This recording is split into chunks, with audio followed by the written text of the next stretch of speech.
guess I'm going to dim some of this light because it's too bright. It's washing me out. So I think I'm going to cut it on. No. I still want that light. It's just too much light, I guess. But anywho, I'm going to wait a moment before I start. Because I'm going to address a few things because I got a few calls yesterday. And excuse what I look like. I was going to put on some lashes because I was going to church. And I didn't like how they ended up looking on me. So now I got all like the little lash stuff. So I'm about to wash my face and wash it off. Yeah, these lashes were not for me. But anyways, I got a few calls yesterday in regards to some of my truths that I had put on Facebook. Now I got a TikTok, Instagram, Facebook, and YouTube. Just to let you know. So I can put it on a few more platforms for you.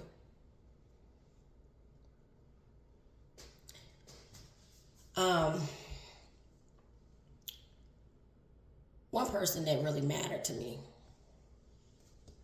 it was two people that actually really mattered. I cared what they said about what I put on Facebook. And one person, my brother, Jew, he said, Bucci, he said, we was just talking, and we were talking about what happens to the drug addict baby. The drug addict's baby. The drug addicted parents' babies. No, none of those babies are talked about. But the parent, the major concern is getting the parent rehabilitated. And so my brother told me, he kind of said basically that I was going to ruffle some feathers. But he said, can you do one thing for me, Bucci? I said, what, Jim? He said, make sure when you tell it, he said, leave no stone, not one, unturned when you tell it, when you put out your truth. You know, I love my brother. Because he knows the truth. It is what it is. And the truth ain't going to change because feelings are hurt about the truth, you know. And so I told him, I said, I'm not going to leave not a nail one unturned. So what we were discussing was there is a birth. And I can speak on a mother being addicted to drugs because my dad, although he was addicted to drugs, he was not there. And so I only know bits and pieces of my dad's addiction. So, and I'm getting dressed, y'all. So, with my mom, we were discussing, me and my brother. It was so profound, something he had said. He stated that getting freedom, speaking out about what has happened to the drug addict babies, to me, to my brother, to most of the generations of, this generation that I was brought up in, kids. And he was saying that it was basically like a second birth, a second cutting of the umbilical cord when you begin to get freedom and begin to release what actually happened, what you actually went through, the trials and the tribulations that you went through, the mental health stuff that you went through, the PTSD that a lot of me, my cousins, my brother has suffered as kids. And then because we're not psychologists and we're not doctors, we're not in that profession, mental health doctors or anything of that nature, but a lot of times we don't know why we react in the way that we react. We don't know why we'll cut your head off in 2.5 seconds because you done said something and it might be petty to others, and they looking at us like, you know. I'm going to tell you, majority of my cousins, I used to hide because I had a quick temper. I used to hide because of my personality. Hide, stay at home. I ain't going to be bothered with nobody.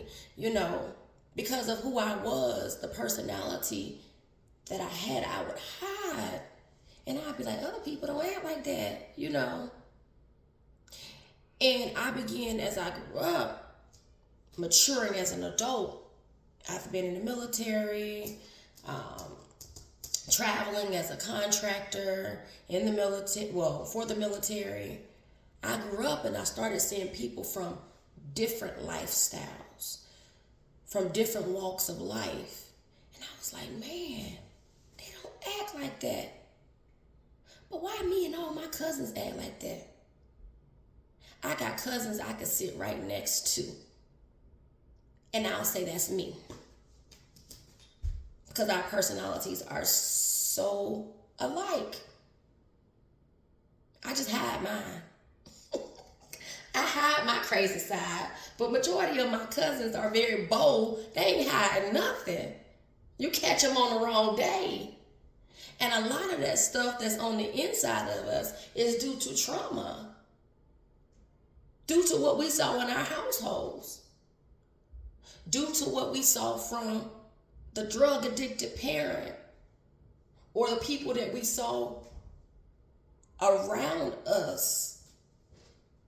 Us being in places we ain't had no business, but as kids, it was the norm. And so growing up, I've had to get counseling. Growing up and maturing, I had to learn. Me snapping at my husband, that ain't an issue because most women snap. We might snap, we might get mad.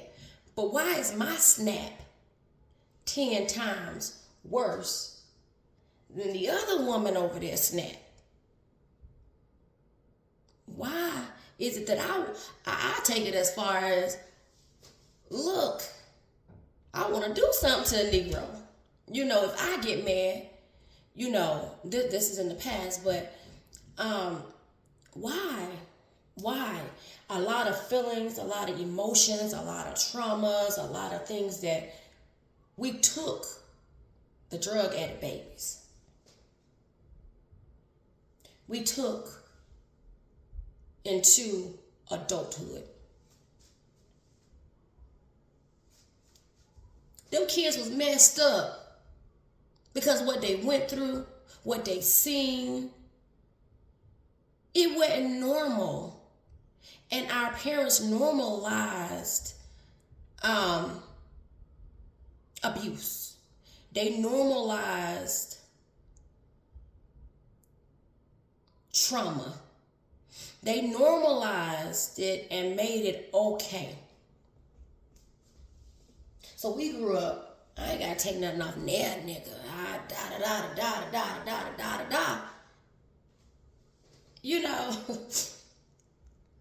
And then when you look back at it, you like, man, shoot, why ain't the next person acting the way that I'm acting? Not that we gotta be we individuals, all the same, but we start to look at what is triggering the emotions, the reactions, the frustrations, the way that we're acting, what's triggering it? You ever sat back and been like, after you did something, like, man, maybe I was right about what I was saying, but did I have to take it to that level? I done sat with some of my cousins and heard some of their stories. And I'm like, dang, we so similar. Because the drug epidemic, and I can't speak for my dad's side of the family, but I can only speak for the women on my side of the family, my mom's side of the family. Like, it was a time frame where everybody child was just left in limbo. They didn't know what we were doing.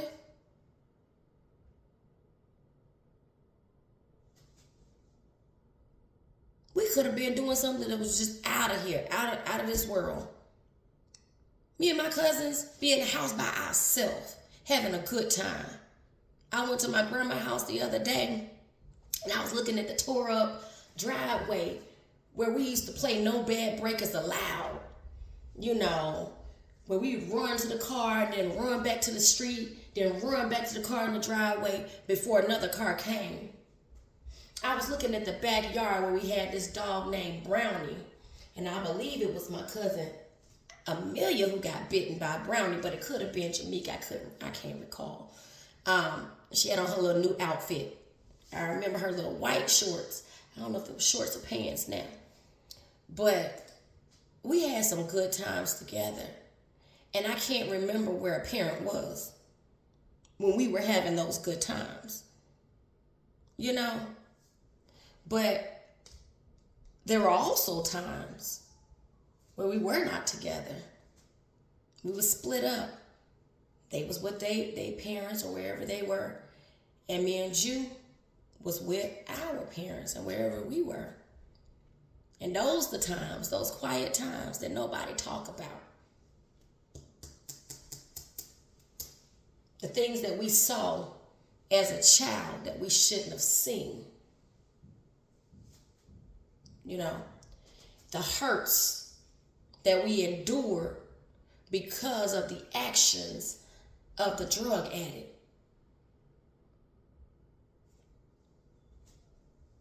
Yeah, they sorry for what they did, but it don't change the trauma that the child has gone through.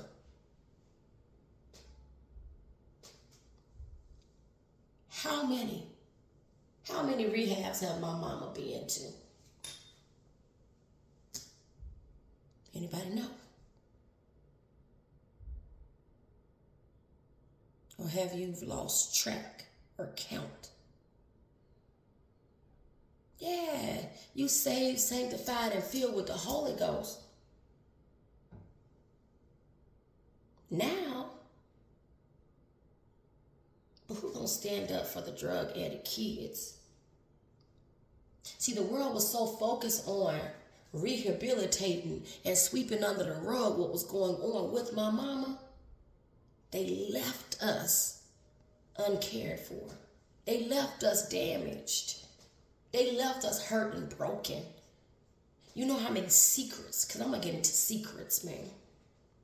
How many secrets that was swept under the rug because of the drug addict parent. And we had to hold it. Couldn't say nothing. Scared to say something. We were manipulated so much to the point that we knew the streets. As a child, I knew the streets, and I knew my mama go to jail if I said this. My daddy go to jail. We were quiet. We didn't want to see our parents hurt because we loved our parents even through their addictions. That's love right there. That's love when you can love somebody through their addictions. Their addictions that left you alone in houses that you shouldn't have been in, with people you shouldn't have been in. Well, being with, put it that way. Their addictions that left them to do things or allow things or turn the other way, knowing they got that young baby in the house, that young girl in the house, knowing that man was in the house. Their addictions. And what happens when the drug addict don't remember some of those things? Because you know, people play on your emotions. And they'll tell you, I don't even remember that. That ain't never happened, as an excuse. Some of it they do remember, and some of it they don't remember. But what happens when the drug addict can't remember it? So therefore they can't apologize for it. So therefore you feel like you never got closure. So that hurt just sit there. It festers and manifests inside of you. And as you grow up, all the relationships that you get into, it breeds trauma. You drawn to trauma sometimes because you're so used to living in chaos. And if it's not traumatic, it's almost like the drug addicted parents had these babies, and what happened is because of what the lifestyle that they was in, it's like we fiend for chaos. Wonder why you get that husband and y'all always fussing, y'all always arguing, y'all always fighting. It's like something inside of you yearns for it because you grew up in it so long that dysfunction is the norm. Chaos is the norm. What happens to the drug addict babies? I'm going to take y'all on a ride with me one of these days here and show you, go down memory lane about some of the things I remember being a drug addict baby, because my brother calling in. So y'all pray for those parents that's out here, those kids that's out here. Remember, if you're trying to help the drug addict, don't leave the child out. Make sure that you're giving them counseling. Make sure that you're showing concern and that you care. Make sure you're letting them know that no, it's not right. No, you didn't ask to be brought into this. You make sure. Because then they become damaged adults. And when you're an adult, it's hard as heck. It's hard as hell sometimes to unlearn behaviors that you learned and you've been doing your entire life. It's hard to change. And sometimes it takes God. And sometimes people never change. So I'm going to take y'all down memory lane one of these days. But love, peace, and happiness. And remember, it's not all about where you've been, but it's about where you're going. Use the pain and the things that you've been through and monopolize off of that. I ain't talking about just money, but push yourself to put all of that energy into something that's positive. Let it push you to greatness, what you've been through. If you need to speak out about it, don't let nobody put a muzzle over your mouth or control your tongue. Heal loudly, heal boldly. These people ain't got no hell or heaven to put you in, baby. Don't care about what people think. However you need to get your healing, that is how you do it. And you ain't got to do it in silence.